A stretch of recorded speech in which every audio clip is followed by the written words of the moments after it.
The artist says that the intent behind it is good. He said a few words and then he was quickly whisked away. Is Indy under the gun like this magazine says? And with the rain starting up again, more people are likely to face those same issues. This is my bike. I usually use this cable lock to keep it secure, but I'm going to change that. To call attention to the series of polar plunges that take place throughout the state of Indiana during the month of, oh my, I bet that's not comfortable. That side there. It was a chaotic scene right in front of police headquarters. It's a sad situation. As this bullet-riddled pickup truck pulled right up front. Inside, police found a woman passenger suffering multiple gunshot wounds. You see it every day. Does it make you nervous? The scene made officers nervous as they placed the driver in custody after he jumped out of the truck with gun in hand saying he needed help. So they surrounded him and took him in for questioning. I don't know where they were coming from. I don't know where they were going, but obviously they ended up in front of the city-county building. And like I said, from what we can tell, this did not happen in downtown Indianapolis. What we do know now is that the shooting happened somewhere else. According to witnesses, the driver told police he had $30,000 in cash in the truck. Some believe the suspect drove to police headquarters to get out of harm's way. I would like to assume they did. It's obviously a place that is safe and where many police officers are on duty, so maybe he did feel comfortable enough to come here to get help for the passenger. As onlookers watched, an ambulance rushed by with the victim inside. Please help us, please. Yes, is anyone? Before their call for help came in, and well before a hose touched the ground. I ain't no hero. Yes, you are. There was this man. He was there before firefighters reached the scene. And he was the one who used the ladder to pull a mother, her 3 kids, and a pup out of this burning building. If I was a baby and I was in that situation, I'd hope somebody do that for me. Just across the street, neighbors are still in disbelief. I kept turning the space up and down. While the 5th victim, who didn't want to be seen, Just had that feeling today. told us his side of the story. He says he smelled the smoke, he checked his bedroom, found the fire, and then he ran outside telling others to get out. The Lord watches out for everybody. He watched out for me. He looked out for me today. After the smoke, as fire trucks pulled away, neighbors thought about the hero who wouldn't accept the title. We rescue kids, man. Anybody that rescues some kids is a hero in my book. I ain't no hero.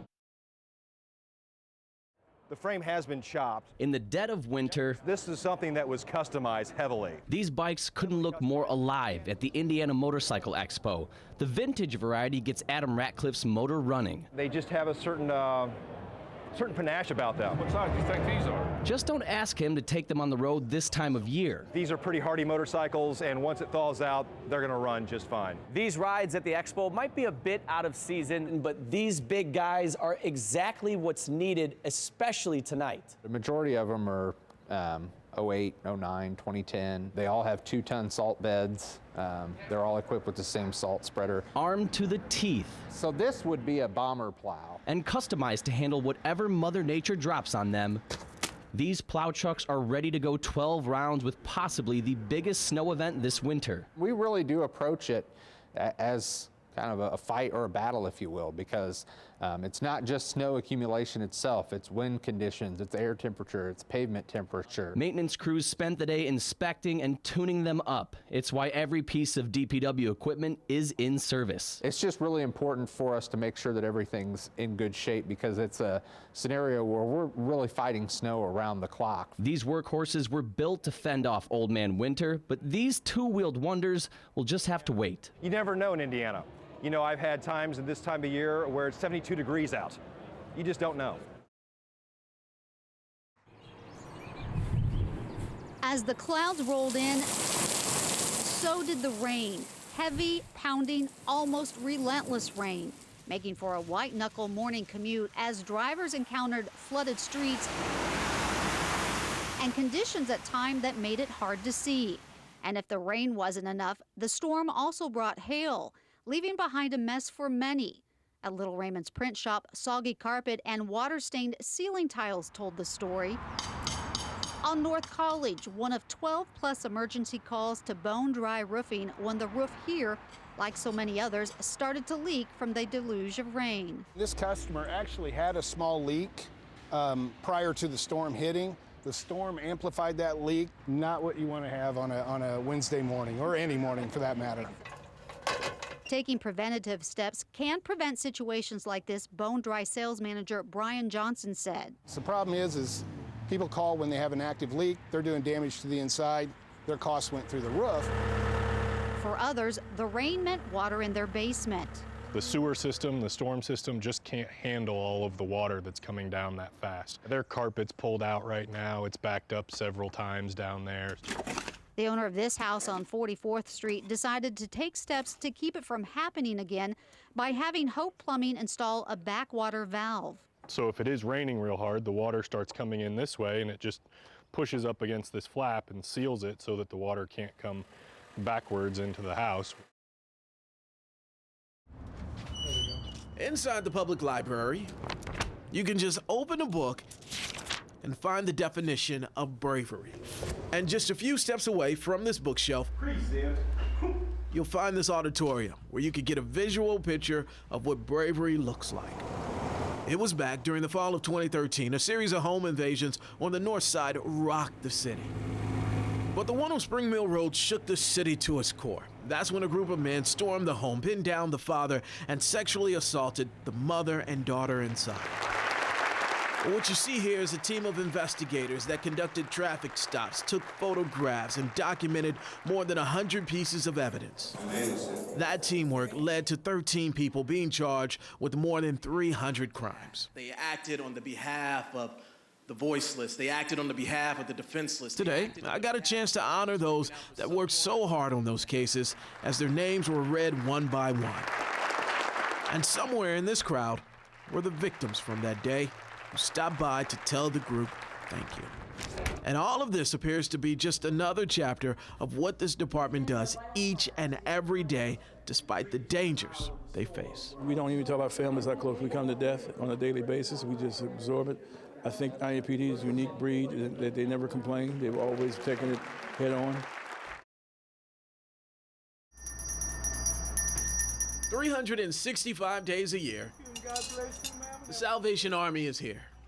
And when you don't see them on the corners, they are usually stocking the shelves with donations. We sold a desk and chair for you to buy at one of their 6 stores. Their prices are where they should be. But late at night, this is the window they broke into. Someone smashed this window. This was the safe. They opened the safe and took the cash inside. My reaction was, you gotta be kidding me. You got to be kidding me. See, this is not just a store. The money customers spend here is then used at this rehab to help get men off drugs. Like Adam here, who is now clean. He's now my kitchen supervisor. Oh, that's all right. Back at the store, customers were saddened by the news. Here they are, they're really helping people. But now the store is in need of help. Donations are down, sales are down, and now somehow the stolen money has to be replaced. We can't give up. Giving up's not an option. Reporting, downtown, Julian Grace, 24-hour News 8. My mind's not going to be affected, but my body is. So it's like you're living inside a tomb. Are you scared? Yes. 56-year-old Janelle Moore stumbled up the porch stairs 3 years ago. Did it ever occur to you that it could be something this serious? No. No, I thought, am I getting klutzy? Am I not exercising enough? And my legs are getting weak. IU Health Neuroscience Clinic Dr. Robert Pascuzzi told her in November 2013 Moore had ALS and may only have a few more years to live. There's days that you wake up and you think, this isn't real, this isn't my life. I'm still young. And shed a few tears, and then you suck it up and you get moving on. Tuesday, Moore and Dr. Pascuzzi both did the Ice Bucket Challenge. Moore's father-in-law took the challenge today. Since the Ice Bucket Challenge started July 29th, $31.5 million has been raised. Typically, ALS would raise just $1.9 million in the same time period. Regardless of some criticism, this viral challenge is moving mountains for finding a cure. So your children and your children aren't doomed if they have the ALS. Right now, Moore is affected from the knees down. Doctors say she could wake up next week and be wheelchair bound. Her husband, her children, and grandchildren are her support. I know if I'm having a bad day, I can call him And if they're having a bad day, they can call me. You're still mom. I'm still mom. ALS leaves your mind intact and robs your body of its muscle function. Doctors say people like Moore have 2 to 5 years to live. I'm looking at it as, God, what's your plans for my life, and what do you want me to do with what I have left?